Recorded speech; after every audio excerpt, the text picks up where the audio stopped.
Good morning, everybody. I have done something very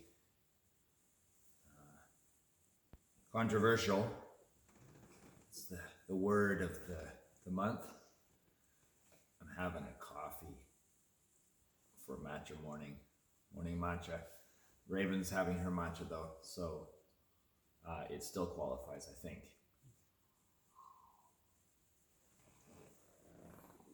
Some of you might say, not very matcha.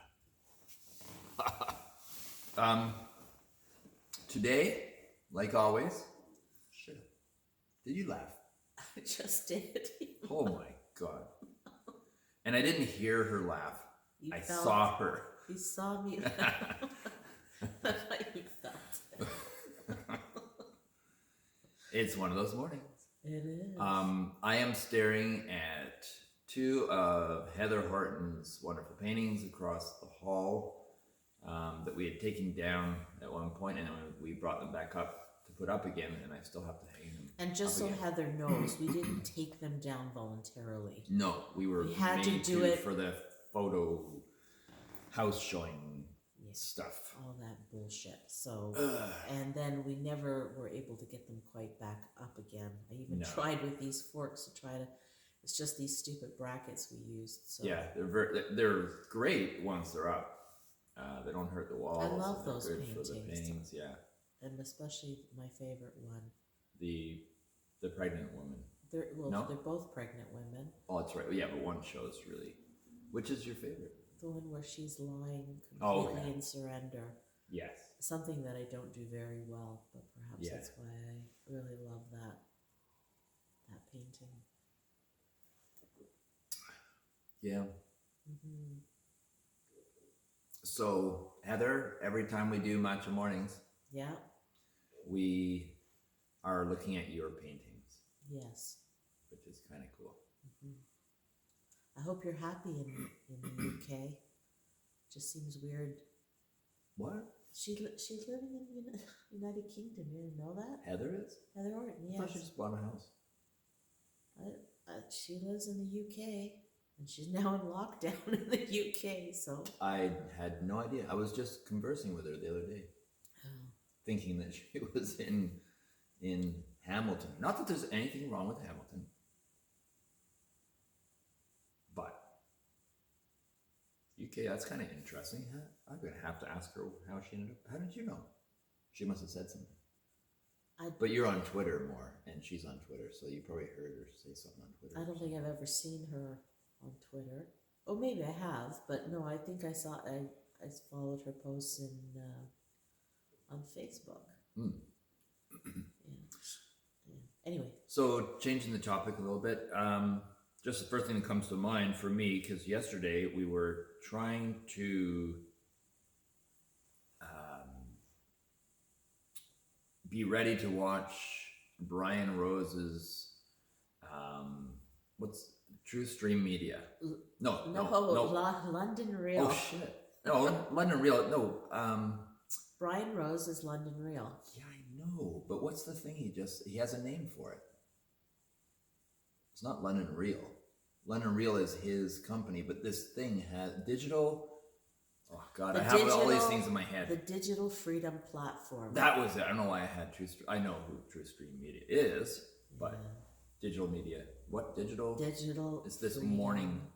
Digital Freedom Platform is what Brian Rose has set up with the help of his London Real Army, we'll call them, as he calls them, and it's basically all the volunteers that have supported this whole thing. So he was going to, as of 12 noon yesterday, our time, it would be the first time ever, I don't know what you call it, but exactly that, him putting up on whatever that bandwidth would be, independent of YouTube or anyone else, who have censored him.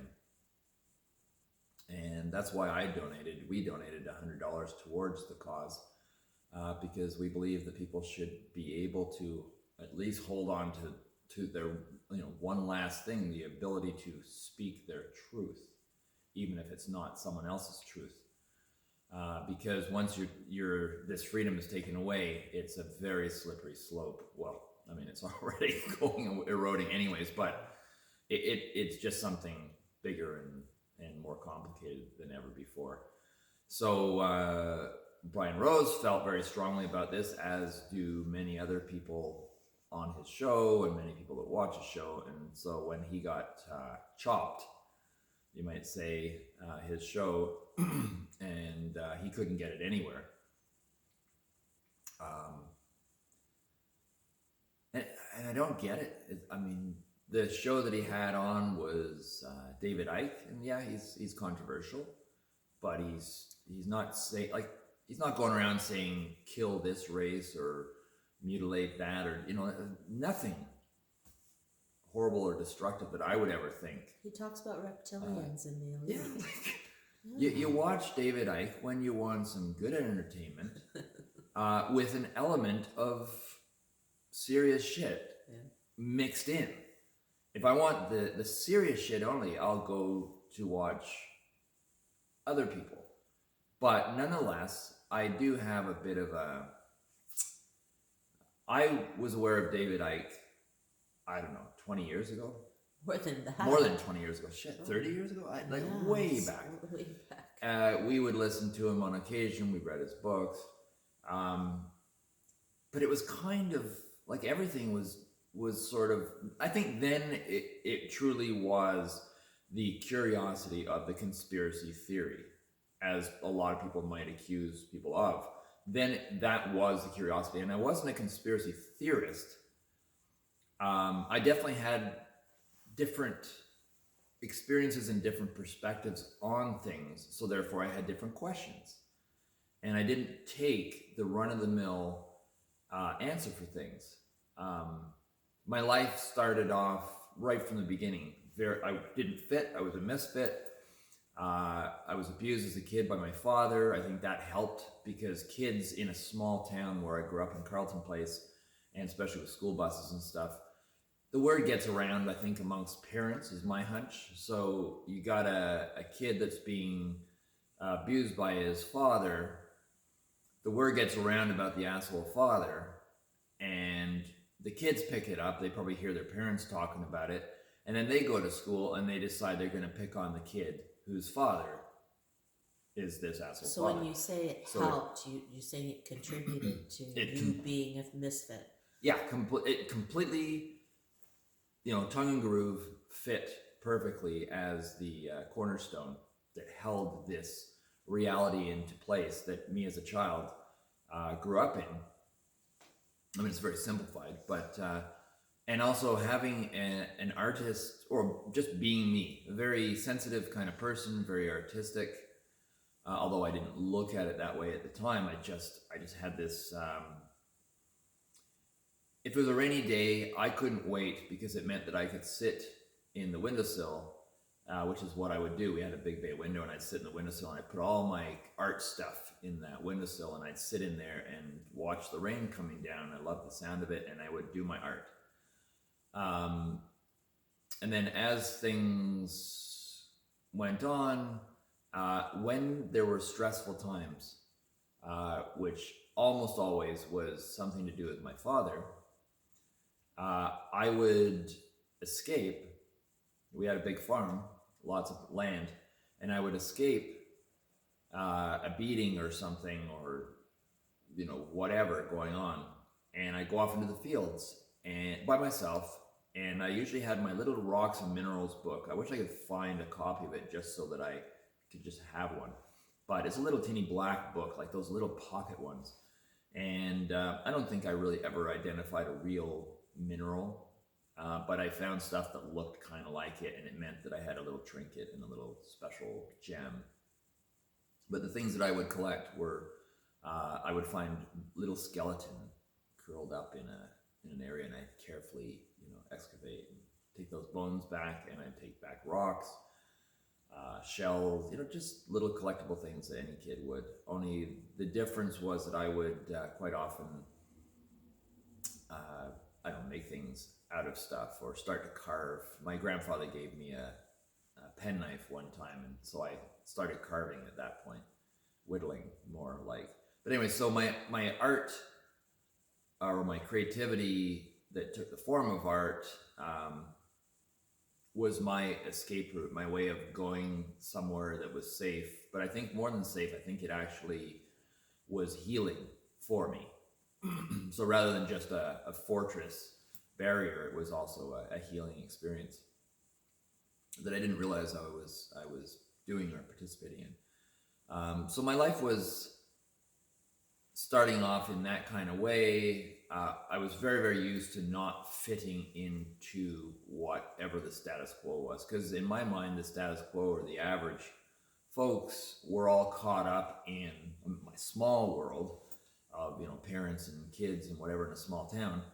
But right away, the majority were misinformed or had a very different view of me. I didn't fit. So as I grew up, kids that would come to school, like a little Indian kid, East Indian kid, I still remember his name. That was in grade 7, and his name was Dilip Pandey.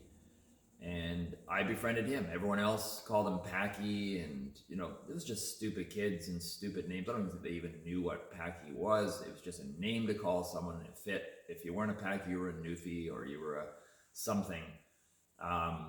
If you had glasses, they'd call you a name for that. If me, they just found in any way to bug people, and if you got bugged, then they bug you more.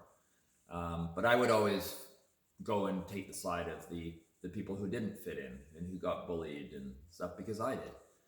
So I guess that helped set the ground for me growing up and not quite fitting.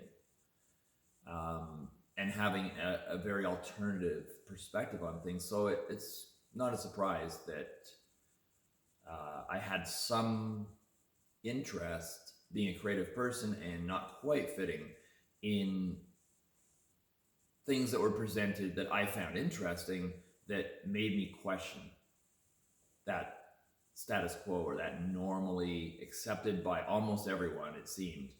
I would question things because I actually had an in, or I actually had a real shift on my perspective on things. So things did not align like they did for many people or all my friends. I always questioned stuff. So that's how I fit into it. But anyways, back to David Icke. That's 30 years ago, it was just kind of part of the odd little turning a stone and looking underneath and seeing what was under there.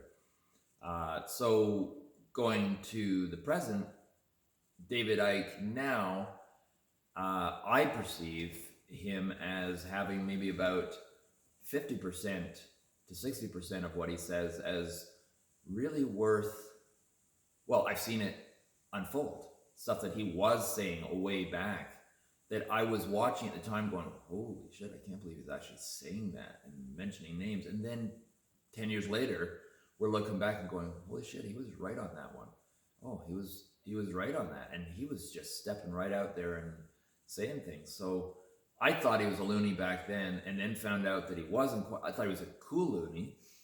And then later found out, like, holy shit, he was actually right on a lot of stuff. Now the aliens and the lizards and the stuff like that, I still I can't argue with it, and I can't jump on the bandwagon either, or I don't want to. There's lots in pedo wood that don't look human to me. Well, and that's the thing. I take all that stuff, for now, I look at it as, okay, I'm going to listen to him talk, and I'm going to take those things that are just a little bit wonky as not literal in the normal sense of our grand illusion, meaning literal, but as some kind of a skewed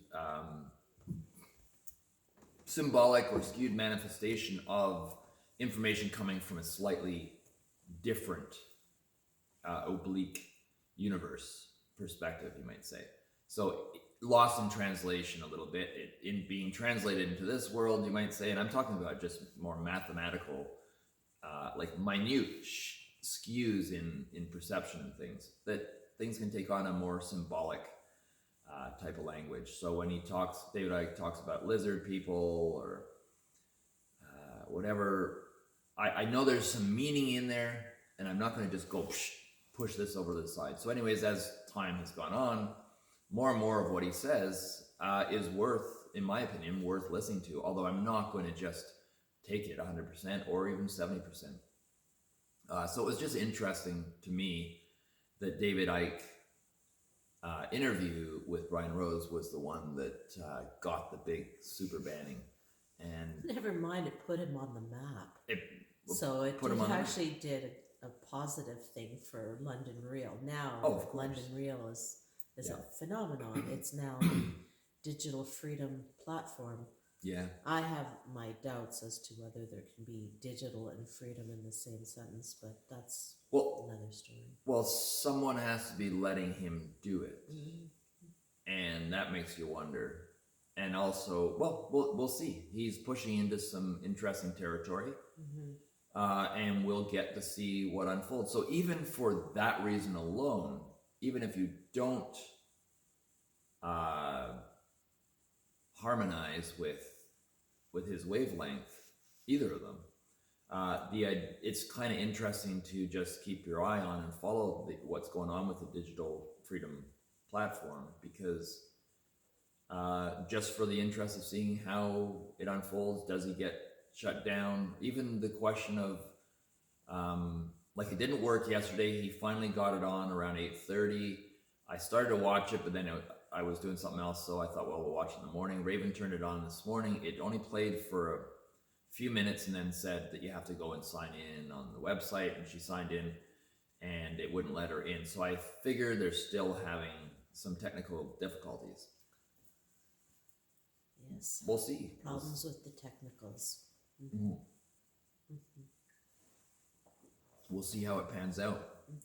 But that's kind of how a lot of people might think, oh my God, they're posting stuff from all these weird sources. What we do is we feel our way through things.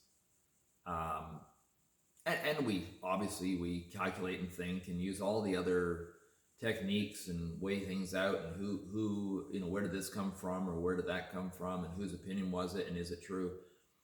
It's not like we throw all that to the wind, but we largely rely on feeling, maybe kind of the way a good tarot card reader would read cards. She's not just going, oh, there is a such and such picture and a whatever, literally reading it. She's taking the impressions and the feeling and the energy that the cards are obviously designed to communicate in combination with each other and stuff. So it's just an intuitive type of thing that we do, and it's not something that just happens instantly, although sometimes it does. Other times it's something you got to just kind of let it mellow, or let it steep for a while, and it gradually, bits of information or intuitive feelings come through. So that's kind of how we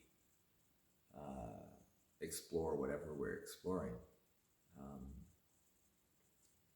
So a good question for people to ask themselves, based on some of the things that we found in the last little while about 5G, is, do you really need to have it?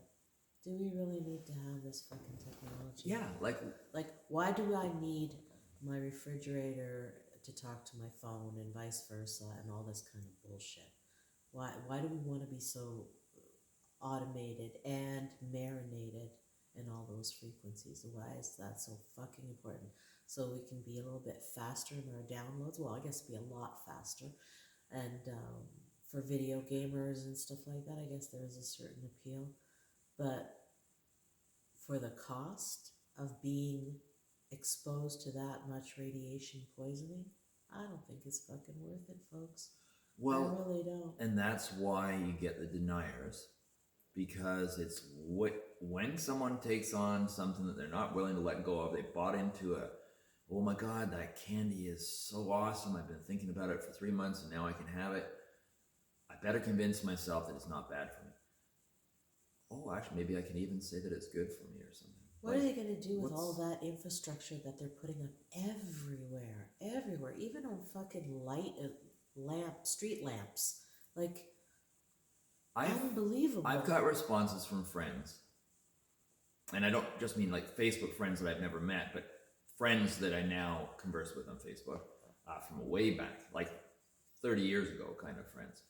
And so I know them, their mannerisms. When they type something, I can hear them saying it because it's just exactly the way they would have said it and that sort of thing. So knowing them that well, I've got people that are oblivious to anything about 5G, what it is, how it works, the risks.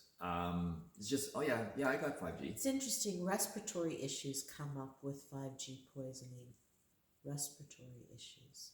Trouble with breathing. Where does that sound? Something familiar? Something that people have been exposed to recently? And burning of eyes. I kept hearing with their laboratory animal experiments. The amount of experimentation that they do on animals is just disgusting anyway. Yeah. That's a whole we don't even want to know how much animal testing they've done for this or anything else. But the question Raven said is, what is necessary? Is it necessary?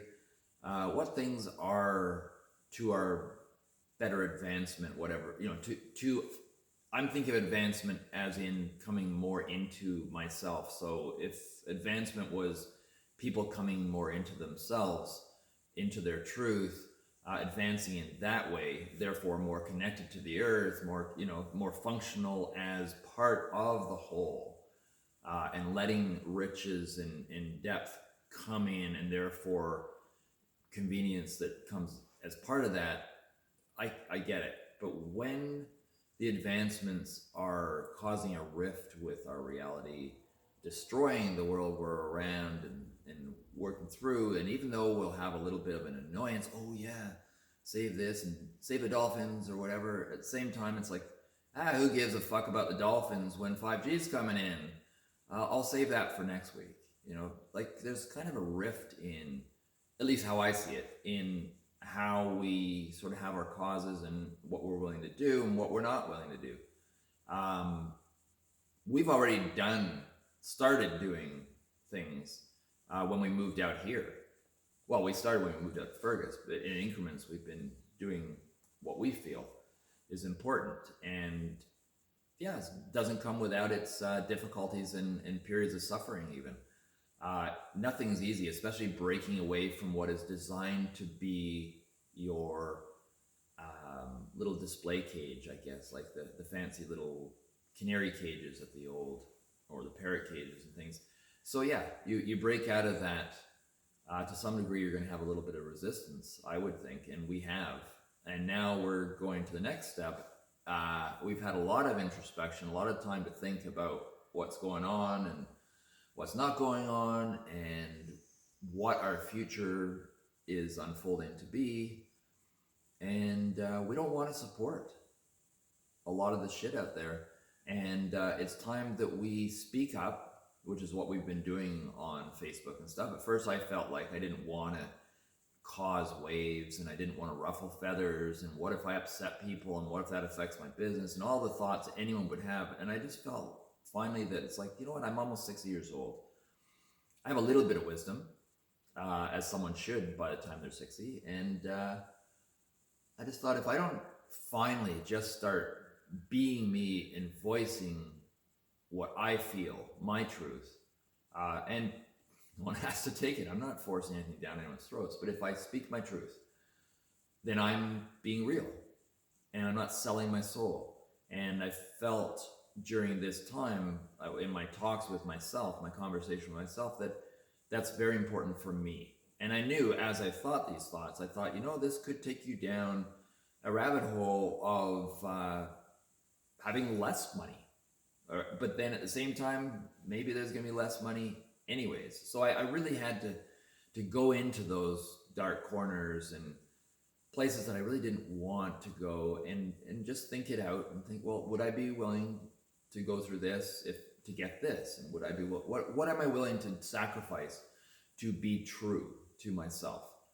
And also acknowledging that I'm an example for people, whether I'm an example of what not to do or what to do. It doesn't really matter.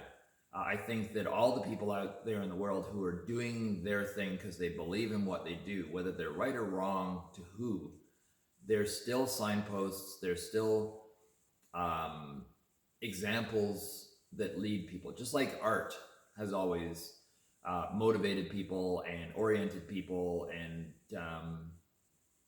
I think contributed to a lot of healing throughout our human advancement. I think if art didn't exist, I don't think we would exist in the way that we can imagine. Um, but at the same time, art can't protect us from some of the stuff out there that can harm us. And our vulnerabilities and our gullibilities and everything else that's human. And I also was aware that I didn't want to sound like a paranoid freak, or someone who's just always looking at the negative, or someone who's just, always runs to the stupid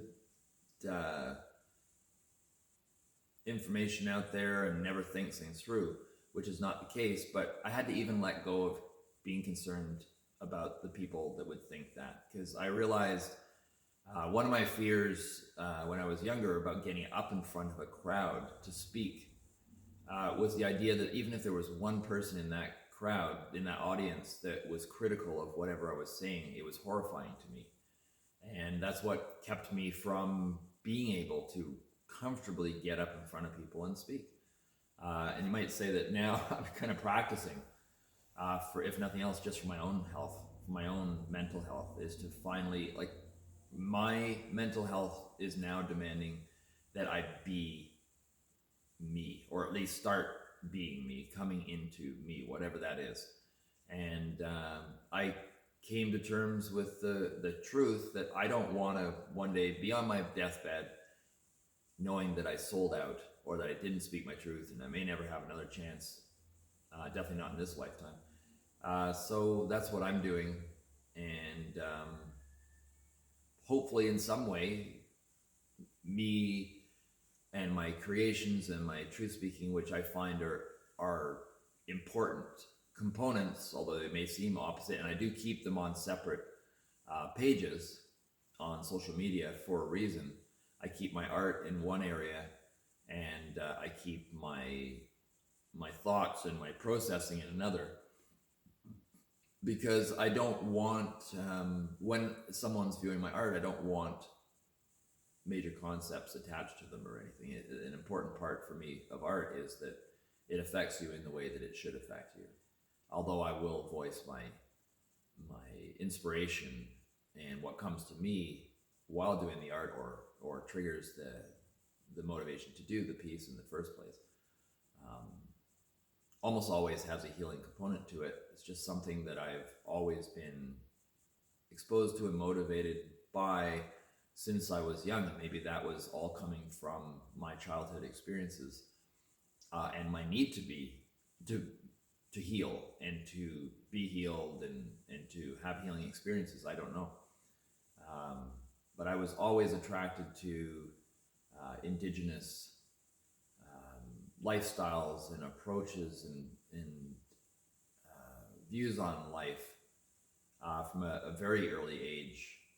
And that sort of worked therapeutically with my Misfit experience growing up, where I didn't feel comfortable with those that sort of ruled and controlled and painted our world for us. And I felt drawn to any kind of movie, and I totally know now that those movies were largely distorted by Hollywood and everything else. But nonetheless, still, for me, there was a difference in the way, a tribe at least was portrayed, who weren't affected by